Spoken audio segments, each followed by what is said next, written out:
or else it's very ignorant. Even though we're both black, what specifically does that mean? Like, I've had experiences in my life that have not been great, and I can assume that it's because of the color of my skin, right? We talk about these ideologies, right, which I think we get lost in sometimes, and we have to just bring it back to reality of like, well, let's talk about your situation for a second. Right. How has it affected you specifically? And the answers that you get are, I didn't get an apartment, I didn't get a job, I didn't get that promotion, which happens to everybody, right? They can always talk about somebody else and what's happened in history, but they can't talk about their own lived experiences, and that's important. I have plenty lived experiences. I mean, we could go from like, for me, I'm in the beauty industry, the beauty world, so I get invited to influencer events, and if I look around and I'm the darkest black person, there's still a problem there. BFFR. I know what that stands for. I'm not gonna say the full. I'm not gonna say the full word, but it stands for B. Personally, makeup, MUAs, all this stuff. There are plenty of makeup artists who are my skin tone, for real. my skin tone, and far. Yeah, I spelled it out. I did not even say the word. BE space FUCKING space for real. BF and for real. And I'm the darkest black person. There's still a problem there. BFUCKING for real. You are not the darkest person at beauty influencer events. BFFR. I love personally makeup, MUAs, all this stuff. There are plenty of makeup artists who are my skin tone, beauty influencers who are my skin tone, and far, far darker. If anything, it is super incentivized right now to release makeup and to sponsor beauty influencers who are of diverse backgrounds and skin tones. It is elevated if you are a black person in this industry. Nobody's putting out makeup lines anymore where they really don't have shades for black people for the most part. And that was a problem of the past. And we can talk about that being a problem of the past, but it needs to be acknowledged that there are plenty of black people within these industries, and in the beauty industry in particular.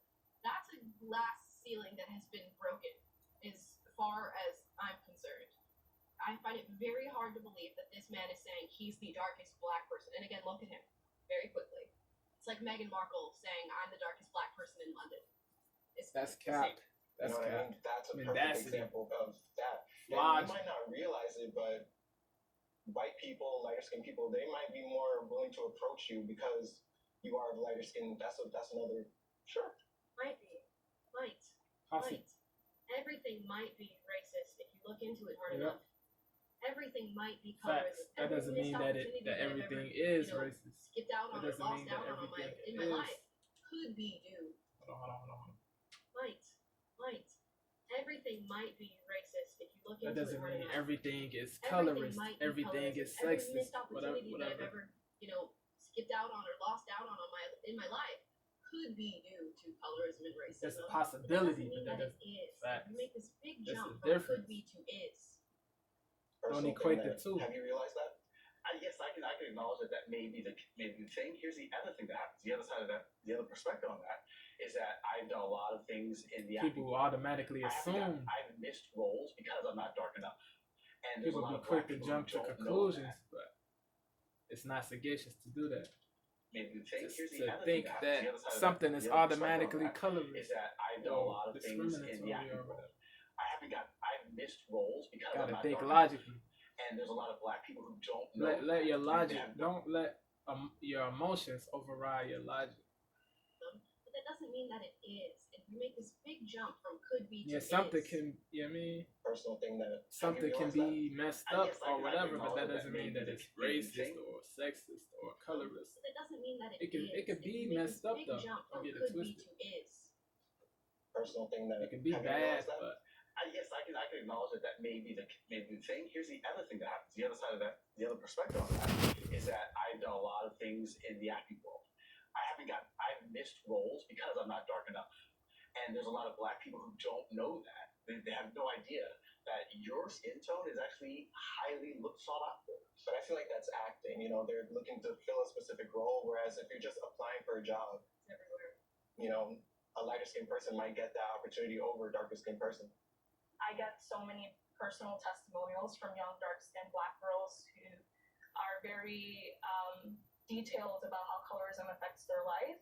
So obviously colorism is a systemic issue, but I think an important part of it is the personal battle like young Black girls endure. These girls are being bullied from are as young as 14, 13 years old, having really like mental health crises in middle school. Like there's also so much research about how colorism shows up like systemically. Like there's research on public health and the different health outcomes darker skinned Black people have as a issue.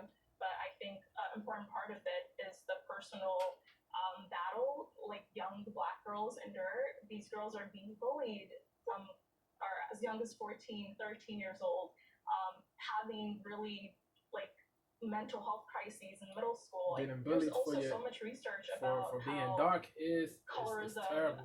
shows up like systemically. Like there's research on People public that health bully and people, the different health outcomes darker mistreat skinned people Black based on people have as opposed that are darker are cornballs. The people that do that. shows up like systemically. Like there's research on public health and the different health outcomes darker skinned Black people have as opposed to lighter skinned. How is that evidence of colorism? There's so many different things that could go into that. Again, we take in all this data and we go, well, dark-skinned people or Black people are affected more than lighter-skinned people are.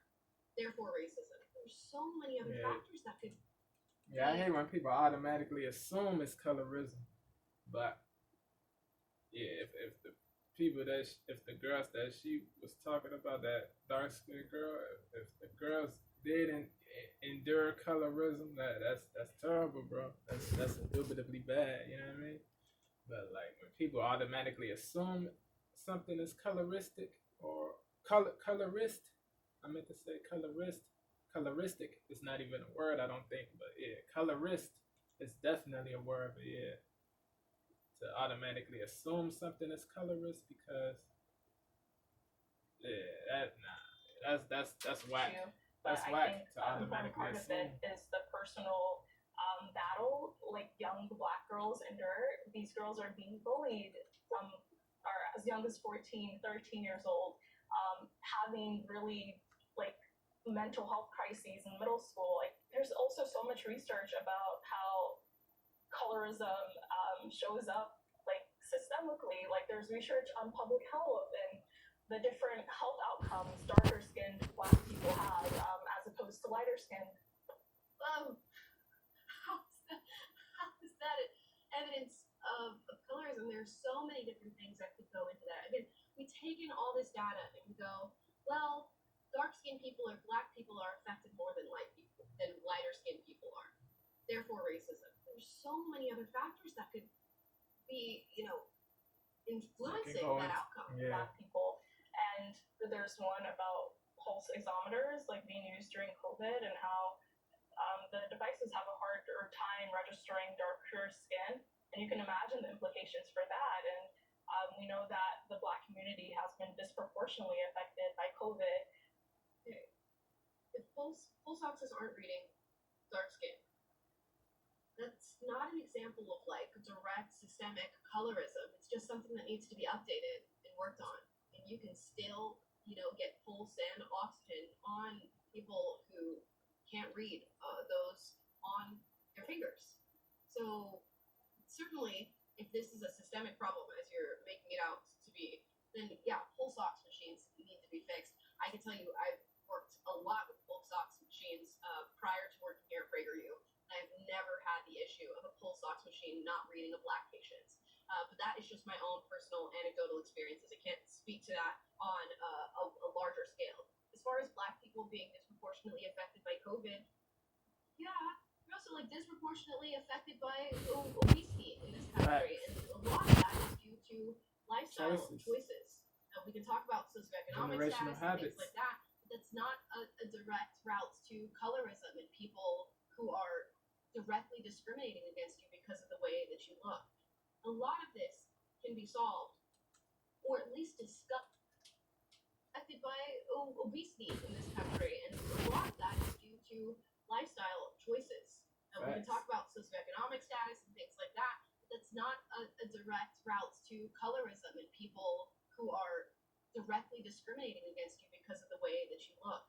A lot of this can be solved, or at least discussed, if we choose to have the discussion and not just blame it on colorism. In terms of like debt, I don't think that evidence can be divorced. Or at least discussed, if we choose to have the discussion and not just blame it on colorism. In terms of like debt, I don't think that evidence can be divorced from the anecdotes, because the anecdotes just supplement that evidence. They help put that evidence into context. And I'm so fascinated by the growing scholarship around colorism, because I think it's about time people treat colorism with the same seriousness they treat racism. Lamar, what are your thoughts? When you come with statistics like that's the kind of supporting arguments that we need, as opposed to kind of moving away from the anecdotal, in my opinion, right? Because we're talking about something so big and so huge that affects everyone who is alive. I'm in the middle. Colorism exists for sure. Definitely. I just think there's a lot of confirmation bias in our personal experiences that might echo chamber drive us right to that term when it could be a number of other things. Yeah, But other reasons. Could be other reasons. How particularly darker-skinned women engage with structures, engage with power, engage with institutions. Per that exact point, there are continuing studies that show is alive. I'm in the middle. Colorism exists for sure. I just think there's a lot of confirmation bias in our personal experiences that might drive us right to that term when it could be a number of other things. But she's talking about how particularly darker-skinned women engage with structures, engage with power, engage with institutions.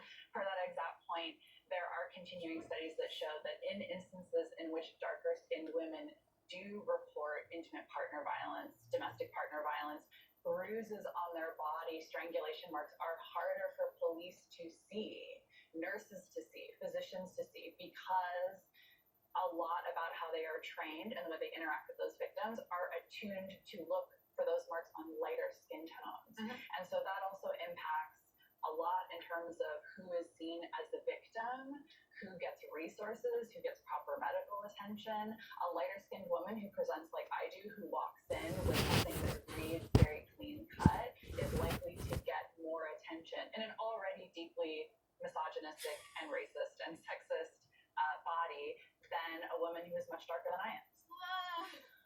Here we go with the wokeism. The wokeism. It's a huge claim to make.